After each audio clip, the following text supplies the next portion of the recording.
What's up, guys? How we doing today? Hope y'all are doing fantastic. Today's another Ticked Off Tuesday, and I was in a little debate from one of my videos the other day, and somebody straight up asked me why did I vote against my interests. And this guy, that was like one of his first comments. He like had no idea what I was even talking about, and so I asked him, okay, what are my interests? And he came up with some big old long list of what he thinks my interests are. So apparently these couch commandos and internet geniuses or whatever, they seem to be masters at border rights. They seem to be the masters of the economy. They seem to know like everything. They're like the geniuses of everything. They know everything. They know everything about everything. They have all the information. That's why I asked him, okay, Mr. Genius, what are my interests? Since you know more than I do, why don't you tell me what my interests are? And like I said, he came up with some big old long grocery list of what supposedly my interests are. My interests are actually very small of what I base my vote on.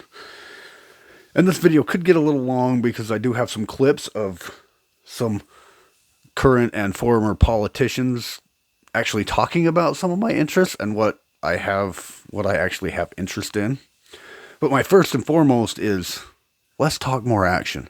For too many years, these politicians and these presidents have been saying a lot. They've been like all talk and no action. They've been, it's just basically all they do is they say what they want. They say what they need to say to please the people, and then that's it. That's first and foremost, but that's not number one on my list. But that's number one is why I vote the way I vote is because I want to see some action out of a president, not just sit back there and just jabber his way through it. I actually want to see some stuff get done. But one of my first interests is the border, border security. I don't, I believe in immigration. Don't get me wrong. Immigration is fine. But it's the illegals, and not only necessarily the illegals. I work with a bunch of Mexicans, and I don't know if they're illegal. They could be, but that's not the point. The point is it's the ones that are coming across that are terrorists, that are Trende or Agua or however you pronounce that, the MS-13s, the people that are coming here to do harm. Those are the ones that need to go. And got a clip here of Mr. Bill Clinton. I didn't actually vote for Clinton at the time because I was still kind of, at that time I was still pretty young, and I voted kind of based on how my family voted. So, but I totally agreed with this statement that he gave. We're going to play that right now, and then I'll come back and I will talk about it. All Americans, not only in the states most heavily affected, but in every place in this country, are rightly disturbed by the large numbers of illegal aliens entering our country. The jobs they hold might otherwise be held by citizens or legal immigrants. The public service they use impose burdens on our taxpayers. That's why our administration has moved aggressively to secure our borders more, by hiring a record number of new border guards, by deporting twice as many criminal aliens as ever before, by cracking down on illegal hiring, by barring welfare benefits to illegal aliens. In the budget I will present to you, we will try to do more to speed the deportation of illegal aliens who are arrested for crimes, to better identify illegal aliens in the workplace as recommended by the commission headed by former Congresswoman Barbara Jordan. We are a nation of immigrants, but we are also a nation of laws. It is wrong and ultimately self-defeating for a nation of immigrants to permit the kind of abuse of our immigration laws we have seen in recent years, and we must do more to stop it.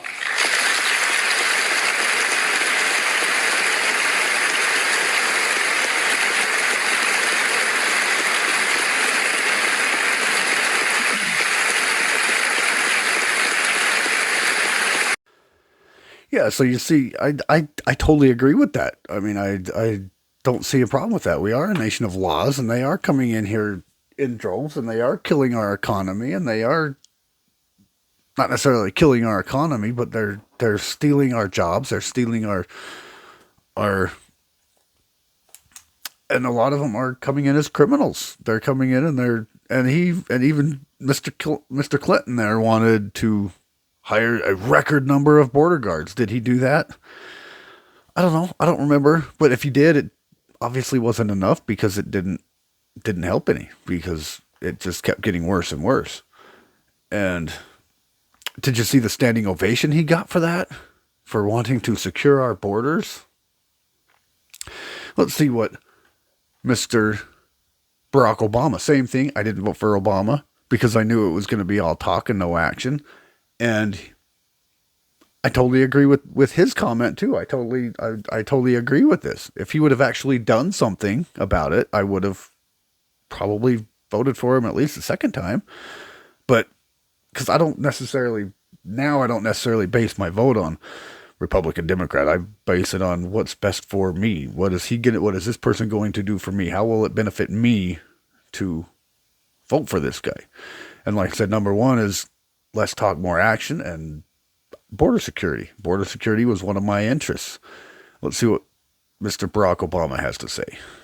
The Bush administration, has done nothing to control the problem that we have. We've had 5 million undocumented workers come over the borders since George Bush took office. It has become an extraordinary problem. And the reason the American people are concerned is because they are seeing their own economic position slip away. And oftentimes, employers are exploiting these undocumented workers. They're not paying the minimum wage. They're not observing worker safety laws. And so what we have to do is create a comprehensive solution to the problem. Now, I have already stated that as president, I will make sure that we finally have the kind of border security that we need. That's step number one. Step number two is to take on employers. Right now, an employer has more of a chance of getting hit by lightning than be prosecuted for hiring an undocumented worker. That has to change. They have to be held accountable. Well, there you have it. I totally agree with that too. And I agreed with it back then, and I still agree with it now. They're coming in and they're basically stealing our jobs. They're stealing our wages. They're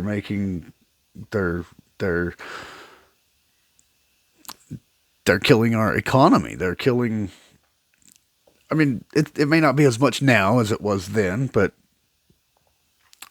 some of them and some of them are actually helping, and that's why I said mine is more of getting the criminals, so the ones that come in here and commit violence, commit these heinous crimes. Those are the ones that need to go first, and I don't believe they deserve due process. They didn't come in with due process. They shouldn't go back out with due process. They snuck in, did whatever it is they did, rape, murder, bring fentanyl, whatever, and they commit a crime. And under the previous couple administrations, the Obama and the Biden, they just have been letting them out on bail or letting them out, and then they just disappear back into society and do it again. They're all a lot of them, maybe not all of them, but a lot of them are repeat offenders, and that's the problem. They just need to go back, and they need to never come back. And those are the ones that I want at least first. The ones that are actually, some of them come in and they get jobs and they're actually helping. They're spending money. They're paying taxes. Those are the ones that, yeah, they're here illegally. I get it. And they need to go through their due process, but they need the due process. They need to go through the process to become legal citizens. And I have no problem with that. It's just, like I said, it's the ones that are sneaking across. Now, I've got a clip of Trump. It's kind of a long one. I'll try and cut out some of the pork and some of the beet meat that, may not be necessary to this argument, but he's actually doing something. He's actually the one that's actually doing it. Under Biden, we had 20 million. Obama said 5 million people have come across our border. That sounds like a lot. It does. That sounds like a lot under Bush. But when Biden left office, there was over 20 million come across, and we had no idea who these people were. Most of them were probably good people, most of them. But it's those few that ruin it. Those few that come across that are unchecked. You know, some of them were even on the known active terrorist list, and they're just letting them in. And lately, we've been seeing a lot more. I mean, we haven't been seeing it, but it's been coming out. They've been reporting on them a little bit more, but there's actually a lot more immigrants that are committing these heinous crimes, and it's becoming rampant. And I think those are the ones we need to. Those are the ones we need to get out quick. Those are the first to go. Those ones need to be the first to go. The others, like I said, they can go through the process, but those ones, just get them out. They don't need due process because, I mean, and I believe in due process. It may not sound like I do, but for those that aren't citizens, that came across our border without due process, that didn't go through the process to get here, why should we give them due process to kick them out? You know, makes no sense to me. But anyway, this next Trump one, it's a little long. Like I said, I'll try and cut out as much of the extra little fat that it doesn't need to be in it, and I will, and we'll see what he's actually doing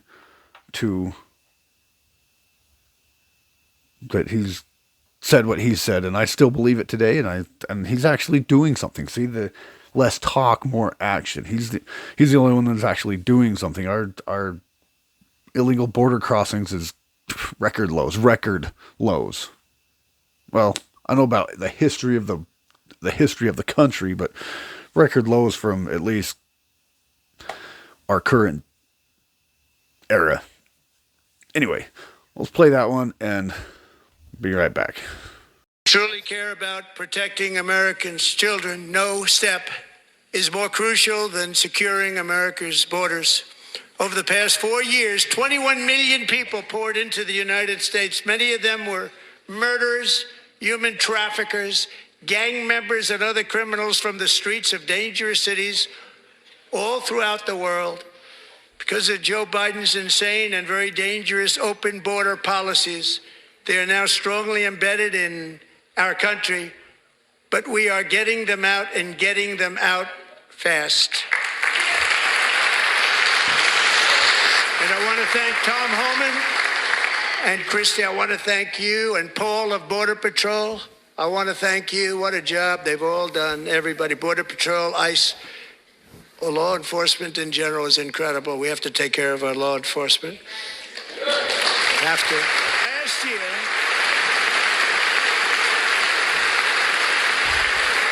a brilliant 22-year-old nursing student named Laken Riley, the best in her class, admired by everybody, went out for a jog on the campus of the University of Georgia. That morning, Laken was viciously attacked, assaulted, beaten, brutalized, and horrifically murdered. Laken was stolen from us by a savage illegal alien gang member who was arrested while trespassing across Biden's open southern border and then set loose into the United States under the heartless policies of that failed administration. It was indeed a failed administration. He had then been arrested and released in a Democrat-run sanctuary city, a disaster, before ending the life of this beautiful young angel. With us this evening are Laken's beloved mother, Allison, and her sister, Lauren.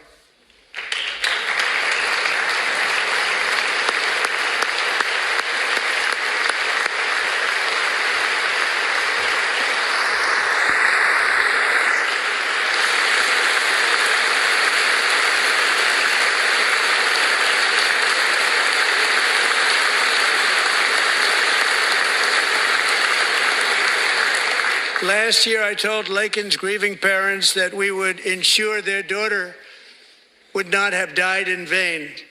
That's why the very first bill I signed into law as your 47th president mandates the detention of all dangerous criminal aliens who threaten public safety. It's a very strong, powerful act. It's called the Laken-Riley Act. So Allison and Lauren, America will never, ever forget our beautiful Lakin Hope Riley.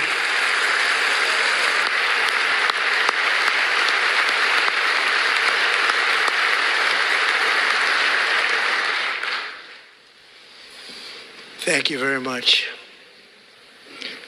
Since taking office, my administration has launched the most sweeping border and immigration crackdown in American history, and we quickly achieved the lowest numbers of illegal border crossers ever recorded. Thank you.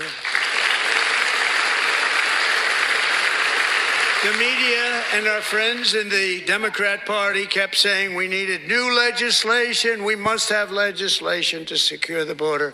But it turned out that all we really needed was a new president.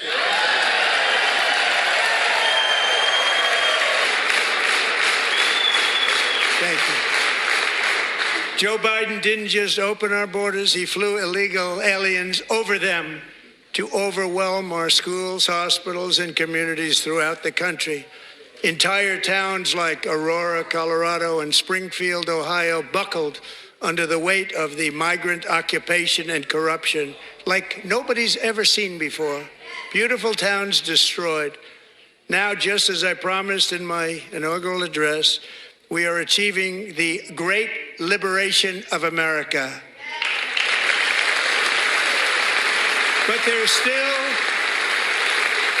is much work to be done. Here tonight is a woman I have gotten to know, Alexis Nungary from Houston.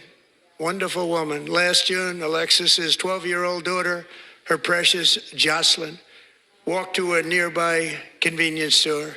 She was kidnapped, tied up, assaulted for 2 hours under a bridge, and horrifically murdered.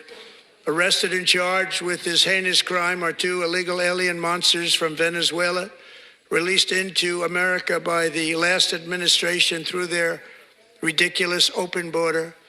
The death of this beautiful 12-year-old girl and the agony of her mother and family touched our entire nation greatly.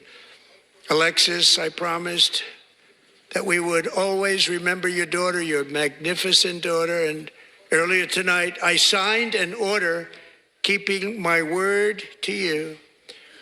One thing I have learned about Jocelyn is that she loved animals so much. She loved nature.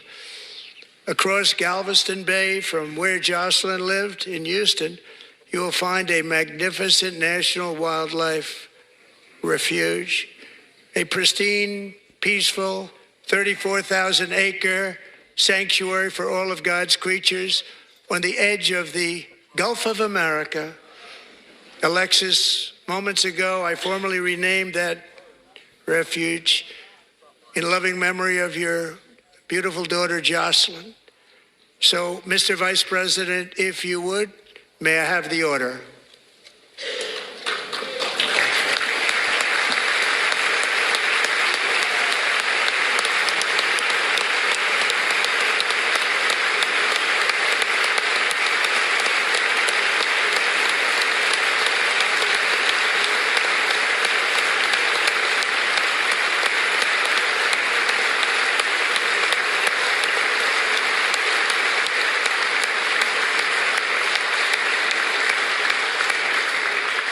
Thank you very much.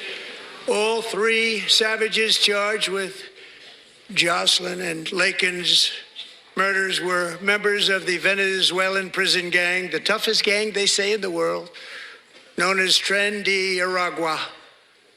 2 weeks ago, I officially designated this gang, along with MS-13 and the bloodthirsty Mexican drug cartels, as foreign terrorist organizations.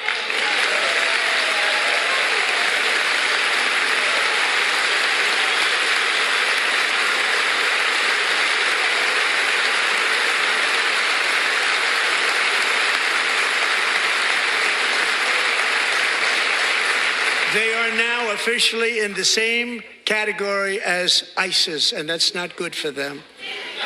Countless thousands of these terrorists were welcomed into the U.S. by the Biden administration. But now every last one will be rounded up and forcibly removed from our country, or, if they're too dangerous, put in jails, standing trial in this country, because we don't want them to come back ever. With us this evening is a warrior on the front lines of that battle, Border Patrol Agent Roberto Ortiz. Great guy. And I actually got to know him on my many calls to the border.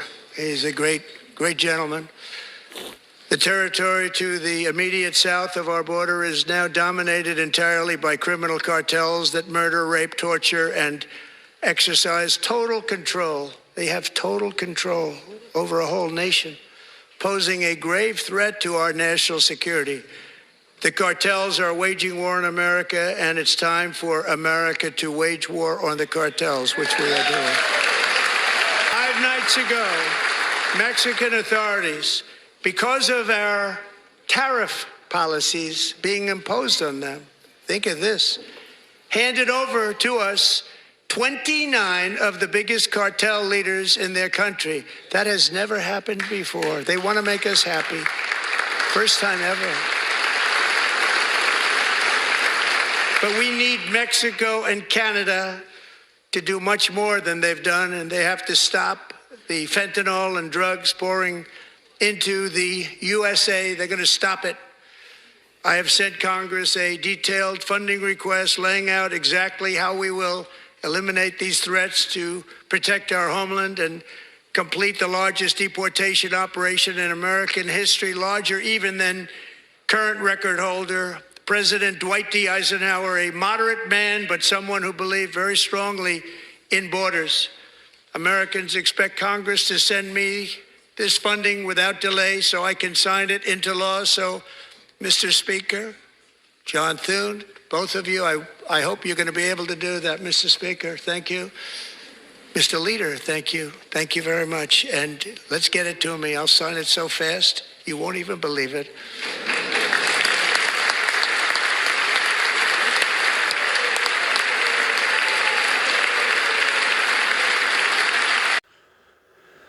All right, now my next one is obviously, guns, and I don't have any clips of guns.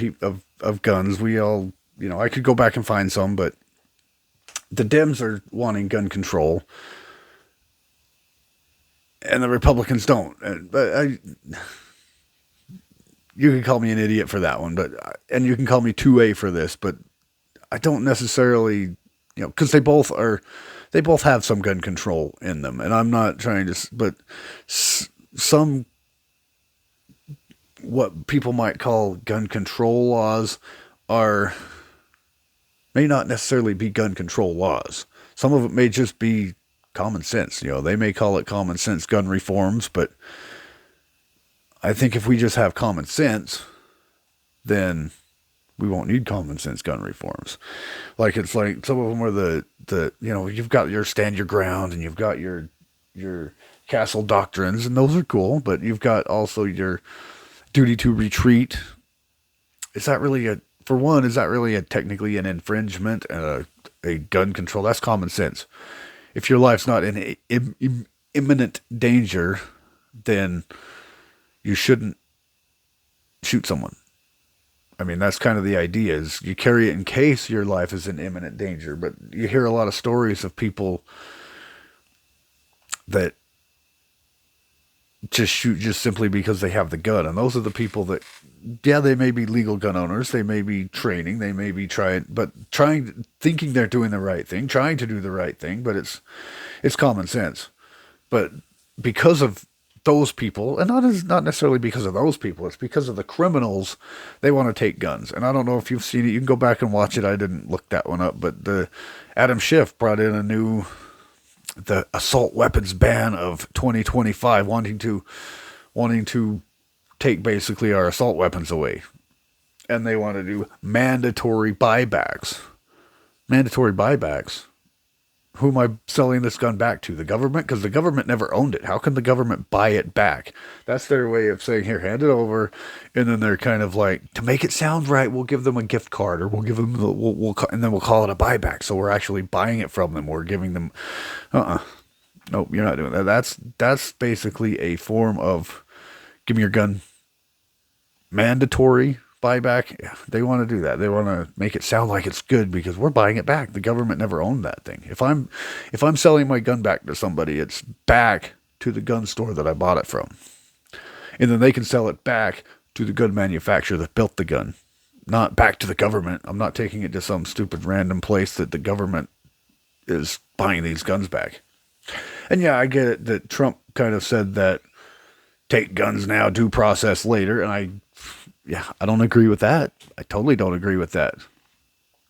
But even if, let's just say he did that, at least I would get my due process and be able to get them back. The Dems have no intention of giving them back at all. They're like, nope, hand them over. That's it. You're done. They want to make me a felon for owning them. They want to make me a felon for owning AR-15s and 30-round magazines. And then if I don't give them up, then I'm even more of a felon. If I don't just hand them over and take their $150 gift card for a gun that costs way more than that,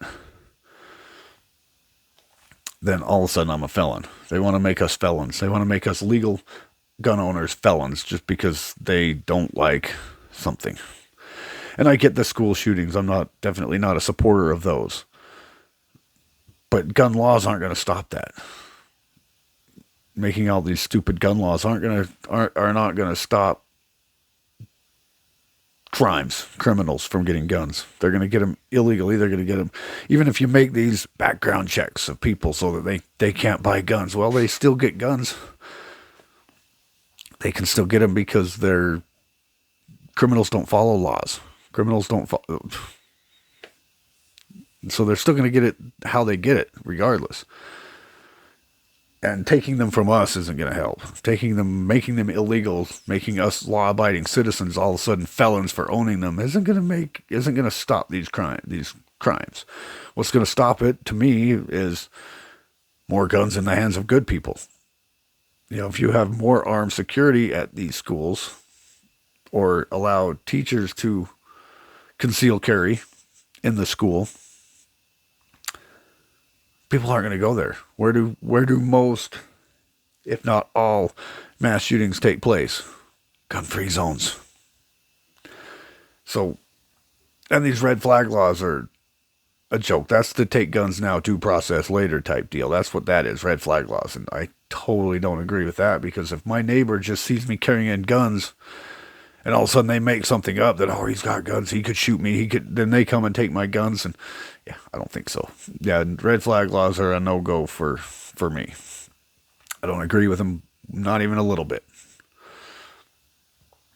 And next on my board, and this one I do have some clips on, is more money in my paycheck.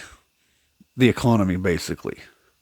And I did a video just a little bit ago about the latest, the time of this recording, the latest economic numbers, and everybody's been telling me, oh, he's killing the economy. The economy is way worse since he's been in. The economy was really good under Biden, and now Trump comes in, and now it's price for everything is going way up. And yeah, I get it. The tariffs may not have kicked in yet, since, you know, this is April's report, but every single month since Trump's been in office, inflation rate has gone down.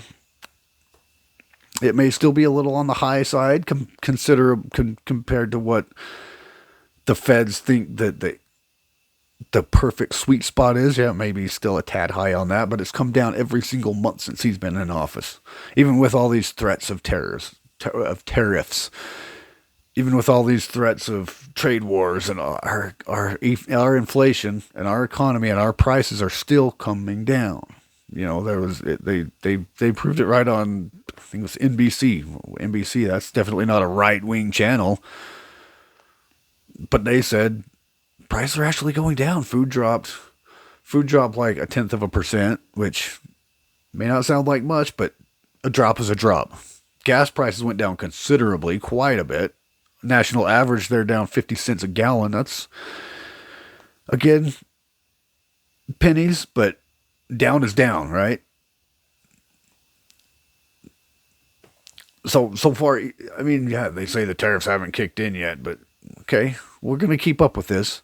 But there's also, I got a clip where back in 1995, and this is when I was first kind of starting to get into the working world and trying to, where she was talking about tariffs And we're going to play that. And I had no idea back then, but I totally agree with it. I totally agree with every word she says. And this is Nancy Pelosi, mind you. I believed every word she said in this little clip. Let's play it. How far does China have to go? How much more repression? How big a trade deficit and loss of jobs for the American worker? And how much more dangerous proliferation has to exist before members of this House of Representatives will say, I will not endorse the status quo? As I mentioned, it's about jobs, proliferation, and human rights. And there are those who say we shouldn't link human rights and trade and proliferation and trade. I disagree. But if we just want to take up this issue on the basis of economics alone, indeed, China should not receive most favored nation status for several reasons that I'd like to go into now. I'd like to call the attention of our colleagues to this chart on the status quo that the business community is asking each and every one of us to endorse today. Right now, we have a $34 billion trade deficit with China, the 1995 figure. It will be over $40 billion for 1996. Since the Tiananmen Square massacre, this figure has increased 1,000%, from $3.5 billion then to about $34 billion now. In terms of tariffs, I think it's interesting to note that the average U.S. MFN tariff on Chinese goods coming into the United States is 2%, whereas the average Chinese MFN tariff on U.S. goods going into China is 35%. Is that reciprocal? On exports, China only allows certain industries into China, of U.S. Industries into China, and therefore only 2% of U.S. exports are allowed into China. On the other hand, the U.S. allows China to flood our markets with a third of their exports, and that'll probably go over 40%. And it's limitless because we have not placed any restriction. In terms of jobs, this is the biggest and cruelest hoax of all. Not only do we not have market access, not only do they have prohibitive tariffs, not only are our exports not let in very specifically, but China benefits with at least 10 million jobs from U.S.-China trade. The president, in his statement requesting this special waiver, said that China trade supports 170,000 jobs in the United States, 170,000 jobs, whereas our imports from China support 10 million jobs at least. Fact is that U.S.-China trade is a job loser. And one of the reasons that it is because first let me just make another point, and that is that our colleagues on the other side of this issue will say the trade with China, exports to China have increased 3 times in the last 10 years. They have. But they fail to mention that imports from China have increased 11 times, thereby leading to this huge trade deficit. The other issue, in addition, if intellectual property is a $2 billion, $3 billion loss, technology transfer is in the hundreds of billions of dollars. If you want to sell to China, your products into China, the Chinese insist that you open a factory there. They misappropriate your technology, open factories of their own, and then say to you, now we want to see your plan for export. That's as simply as I can say it briefly. But the fact is, this isn't about products made in America. The Chinese want American products that are made in China. And the most serious of these transfers of technology are in the airline industry, where Boeing tail sections of the Boeing 737s were mostly made in Wichita, Kansas. Now they are made in Shen province, where workers make $50 a month. And they had the transfer of the technology and the transfer of the jobs has taken place. General Motors, Ford, they're all fighting to get in to build factories there so they can make parts there. They want MFN so they can get those parts back into the United States. So we are exporting not low-tech jobs and textile jobs.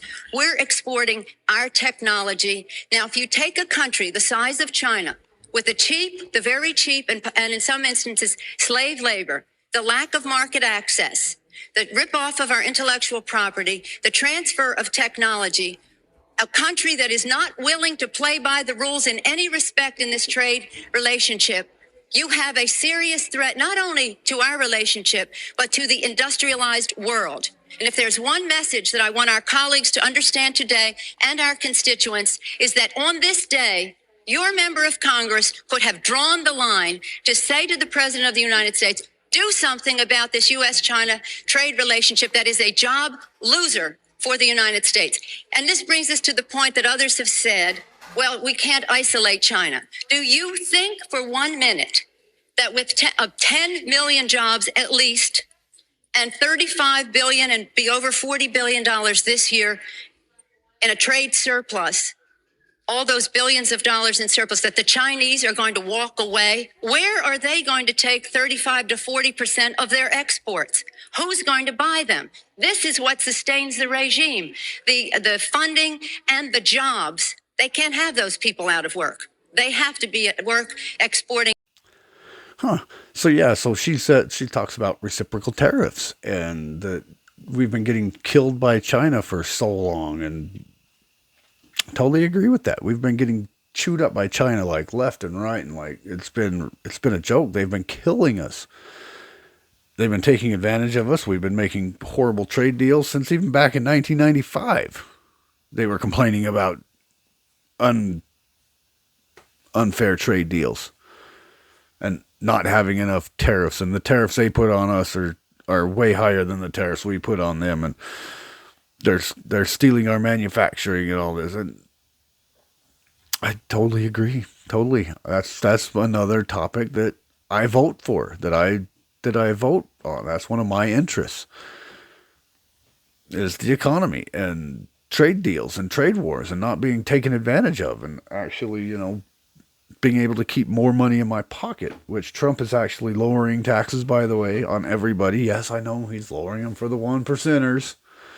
Where you guys come up with that idea, 1%ers, and then they claim that, well, you're only poor because you support Trump. Well, guess what? The way you treat the rich, yeah, I don't want to be rich. I don't want you to think that I owe you something, that I owe you 90% of my money just because I'm a billionaire. Yeah, I'd rather not be, because I would fit into that category where you think that I need to pay more than my fair share. You call it my fair share, but it would be more than my fair share. These guys get taxed a lot of money. These guys probably pay more in taxes a year than you'll make in your lifetime. Just saying.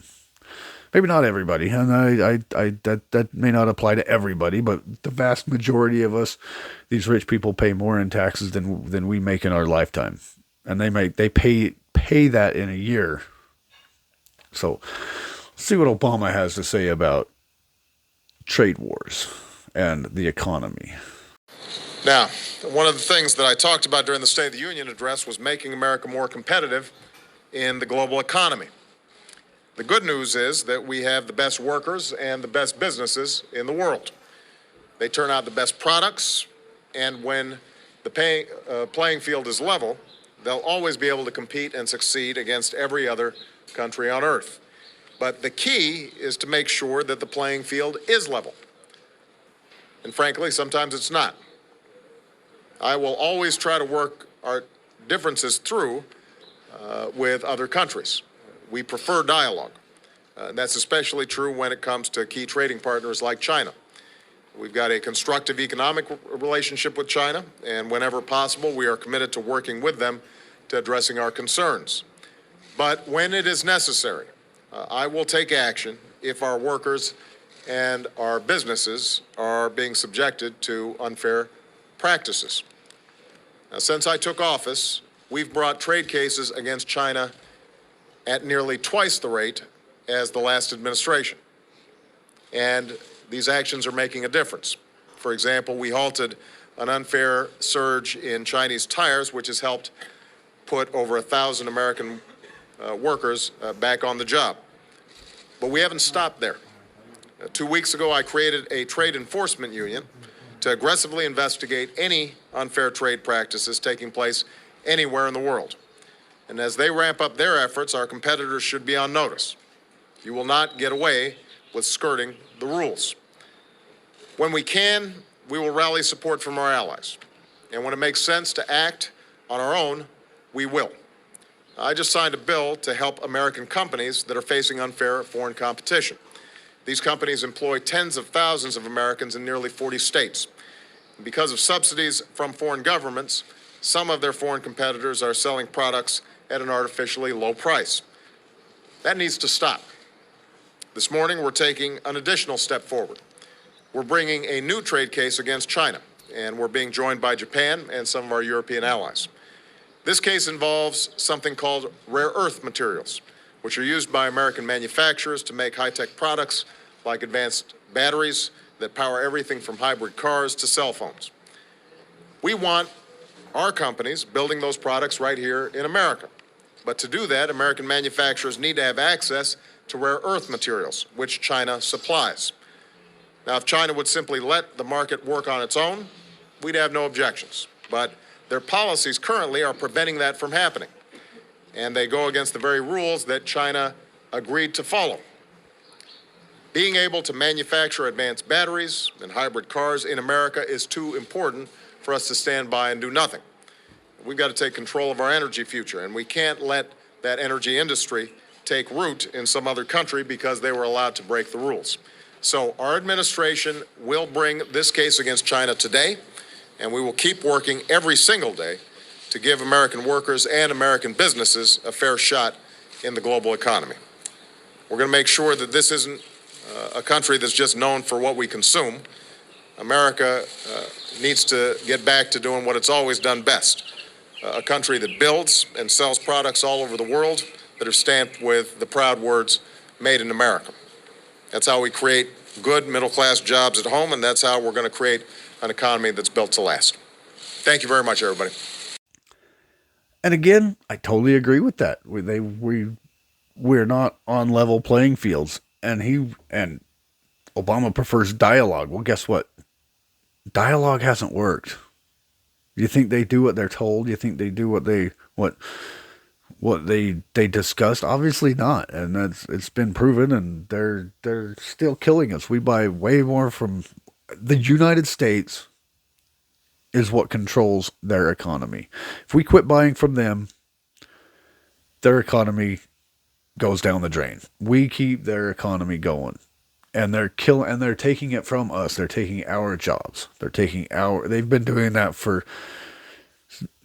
at least since 1995 when Nancy Pelosi was talking about it. Plus, obviously even longer than that because, Nancy Pelosi talked about this back in 1995. Nothing's been done. Nothing. These guys are all talk, no action. And that's 95. That was what? The first Bush, Clinton.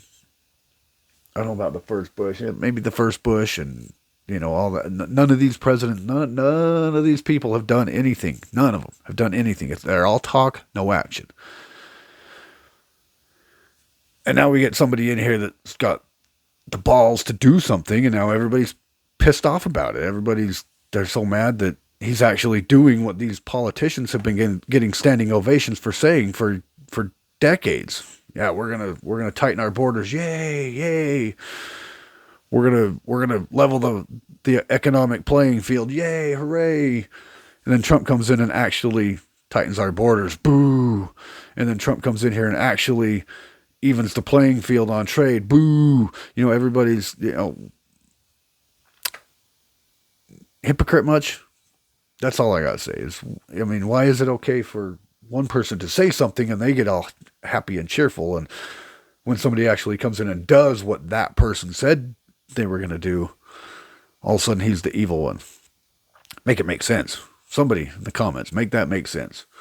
But anyway, sorry, long video. I know probably I lost most of you, so if you did stick around to the end, appreciate it.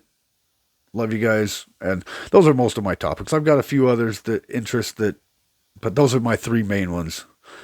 Security, being able to protect security so I don't have to protect myself quite so much. Protection, Second Amendment, and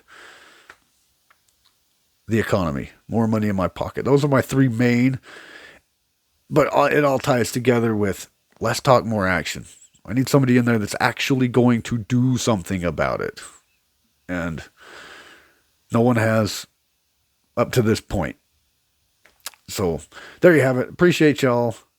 Links below for, if you want to support the channel. Appreciate everybody. Do the YouTube stuff. If nothing else, I've got other channels down there that I've been working on. So if you feel like it, if not, hey, I still love you. Do the YouTube stuff if you feel like doing that. And again, appreciate y'all. Love you. See you in the next one.